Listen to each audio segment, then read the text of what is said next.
Hello everyone, welcome to Chess World. I hope you are having a nice Tuesday. Today I have brought you an interesting miniature from the Clutch Chess Tournament 2020 which is going on, and this game was played in the round 3 of the tournament, and the game was played between Jeffery Xiong, the American Grandmaster, and Magnus Carlsen, world champion. So let's get right into it. Jeffrey had the white pieces and he opens with e4, the king's pawn opening. Carlsen replied with e5, knight to f3,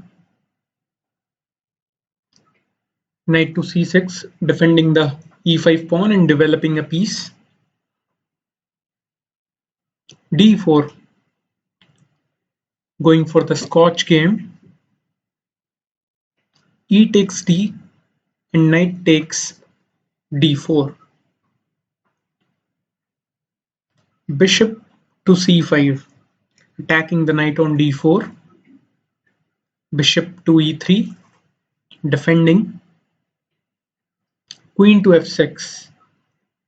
Now there are three attackers on the d4 knight, and the only way to defend it properly is c3. White plays it.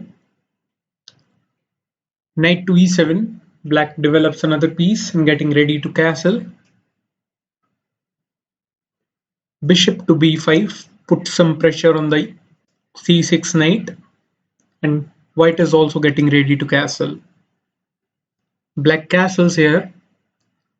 White also castles. And bishop to b6. Now this was a really nice move by the world champion, because bishop on c5 was a loose piece and bishop on b6 is protected, and it is also giving protection to the c7 pawn. So I really liked this move. a4, gaining some space on the queen side. Queen to g6, aligning the queen in front of the opponent's king. Now bishop to d3 protects the e4 pawn and also x-rays the black queen. Bishop captures d4. C captures d4. Knight to b4. Black wants to eliminate at least one pair, at least one bishop. So that's why black plays knight to b4. And knight to c3. White simply develops a piece. Black captures the d3 bishop. White recaptures. So if we evaluate this position, I think white is slightly better here because white has good control of the center. White has more pieces developed, and white's queen is more central here. So I think white is a little better here. d5, attacking the e4 pawn. f3, strengthening the e4 pawn. c6, and queen to d2.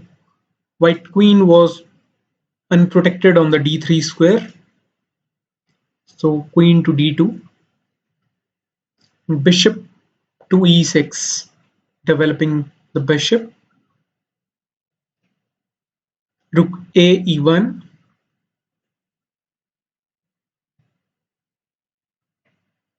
And rook a8 to e8.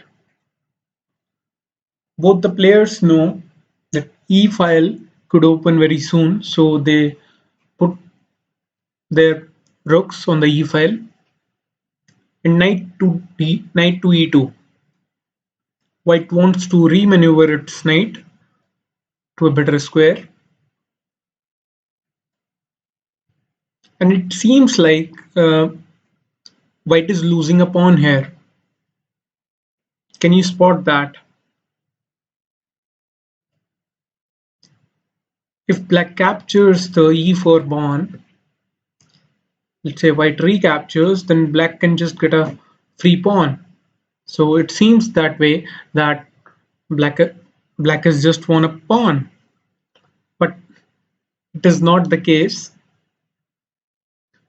As soon as black captures the e4 pawn, white does not have to capture it right away.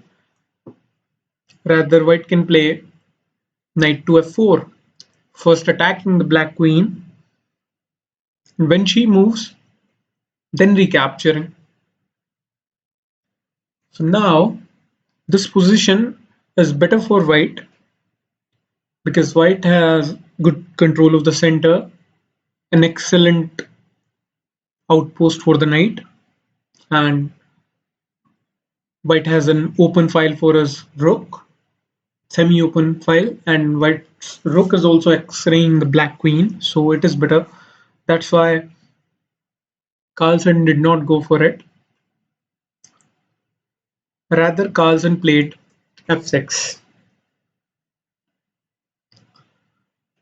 White pushes the e4 pawn to e5. Black captures, f takes e, d takes e, and b6. a7 pawn was unprotected and was being attacked by the e3 bishop, so b6 defending the a7 pawn indirectly. b4. White wants to create some weakness on the queen side. Rook to c8. Black wants to get rid of the backward c6 pawn. White plays rook e to c1 and rook to d8. Knight goes back to d4, attacking the bishop on e6 and the pawn on c6. h6, black gives some breathing space for the king. And now a5.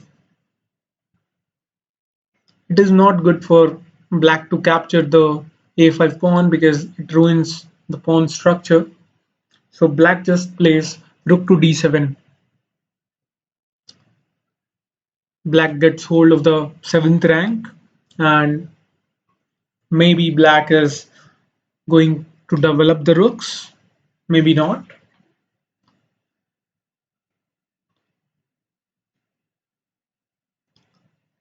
Rook to e1.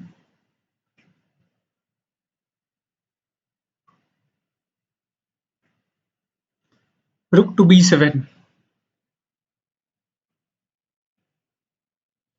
A takes b, a takes b, and queen to e2. White wants to infiltrate the black camp from the a6 square. Rook to b8. Bishop to f2. And bishop to h3. So black is threatening queen takes g2 checkmate. White defends it with bishop to g3, and now black's bishop is hanging. Black plays c5, attacking white's knight. White moves away the knight to b5, and now black's bishop is attacked, so black brings it back on e6, and knight to d6. It's an excellent square for the knight. It attacks the rook, and knight on d6 is a monster. So white plays it. rook to c6, and queen to b5, sort of infiltrating. Rook a8, b takes c, and rook a5 attacks the white queen. Queen moves to b4, and this is the critical moment of the game. Now, the best move for black is rook to a6 or rook to a2, but rather black captures the c5 pawn, and this is a mistake.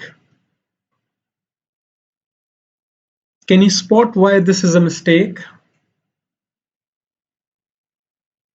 Can pause the video. So congratulations if you found it. The move is rook takes c5, b takes c5, and now this is the move you had to find, queen to b7.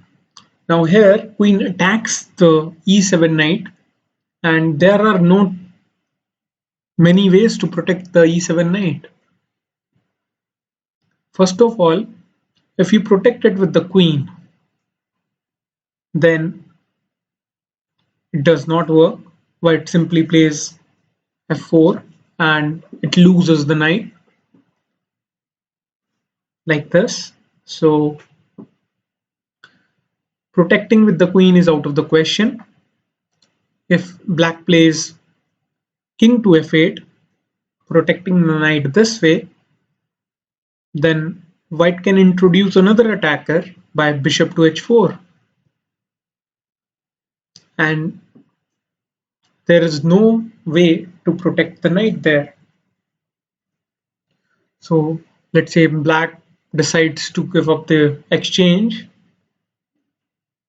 then white can simply drop back the bishop on f2, or white can just capture the rook.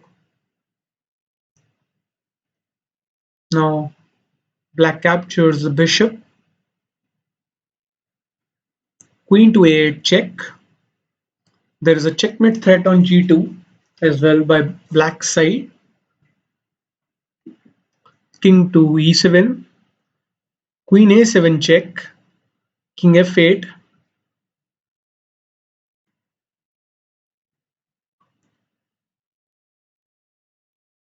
queen b8 check, king e7, and rook to e2. Now this position is completely winning for white. Black has knight takes f3, but white just can ignore it and simply play king to h1. So yeah, that's why when Jeffery played queen to b7, here Carlsen decided to give up the knight and he started pushing his pawn. c4, queen takes e7, continues pushing the pawn. Queen goes back to b7, attacks the rook. Now rook does not have many squares to go to. c8 is protected by the knight, c7 is guarded by the queen. He's already on c6 where it is attacked. So let's say black goes to c5, white goes to b6, attacks the rook again. Now there is no move for black here.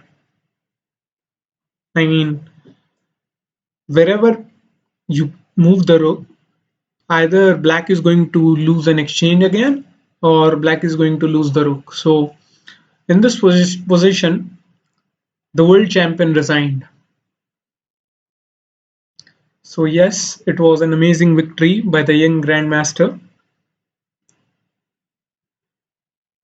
At last, I would like to say, if you liked the video, um, you can like the video, and if you have any queries, you can ask me in the comment section. If you want, you can subscribe my channel for some future content. I'm going to cover this tournament, Clutch Chess Championship, which is going on, so you can watch it.